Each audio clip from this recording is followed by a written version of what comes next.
puji syukur marilah selalu kita panjatkan kehadirat Allah Subhanahu wa Ta'ala. Semoga limpahan rahmatnya selalu diberikan untuk kita semua. Salawat dan salam semoga selalu tercurah kepada baginda Nabi Muhammad SAW.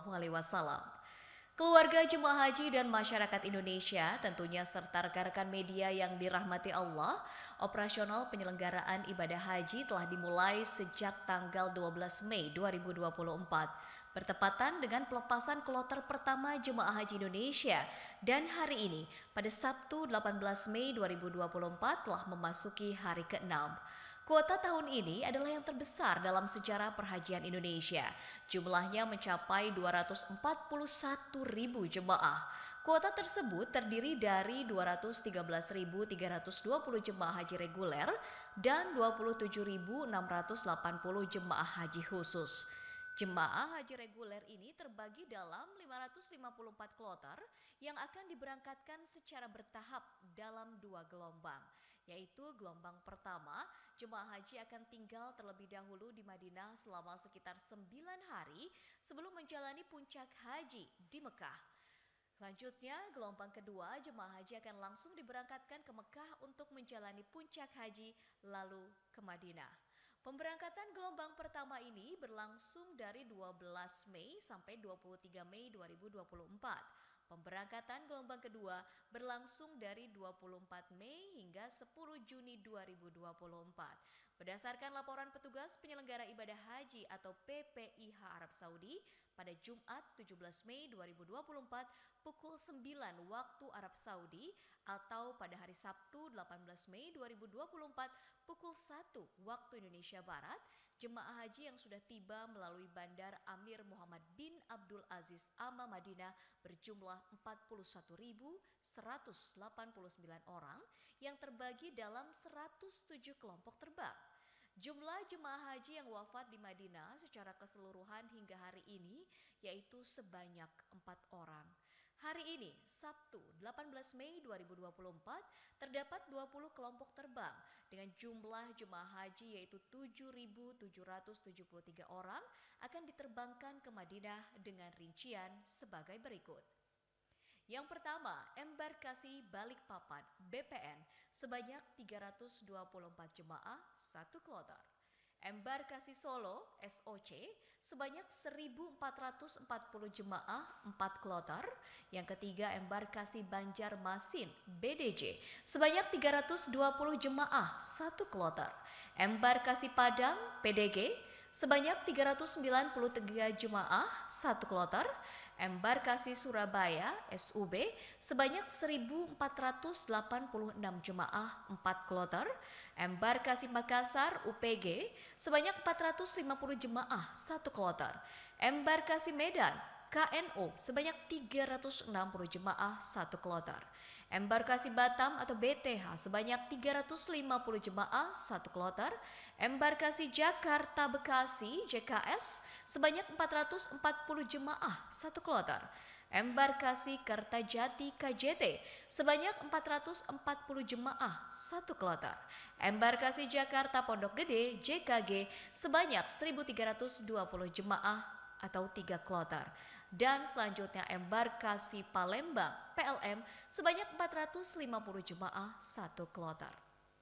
Ya, pada kesempatan ini pemerintah kembali menegaskan bahwa hanya visa haji yang dapat digunakan untuk melaksanakan ibadah haji maksud kami.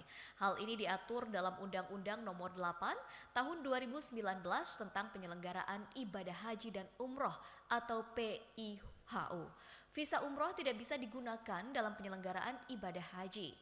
Penegasan ini sejalan dengan fatwa Hay'ah Kibaril Ulama Saudi yang mewajibkan adanya izin haji bagi siapapun yang ingin menunaikan ibadah haji. Ada 4 alasan yang disampaikan dalam fatwa tersebut, yaitu yang pertama, kewajiban memperoleh izin haji didasarkan pada apa yang telah diatur dalam syariat Islam.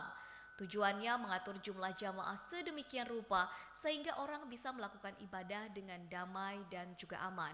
Ini adalah tujuan hukum yang sah yang ditentukan oleh dalil dan aturan syariah.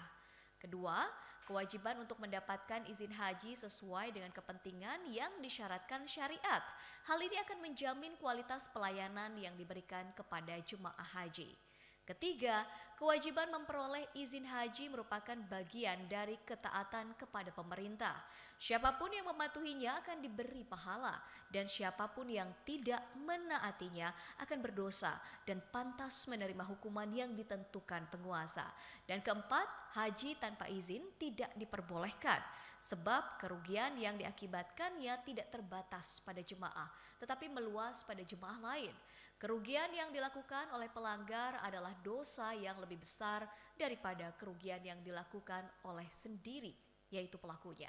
Karenanya tidak boleh berangkat haji tanpa mendapatkan izin dan berdosa bagi yang melakukannya karena melanggar perintah pemerintah yang telah dikeluarkan.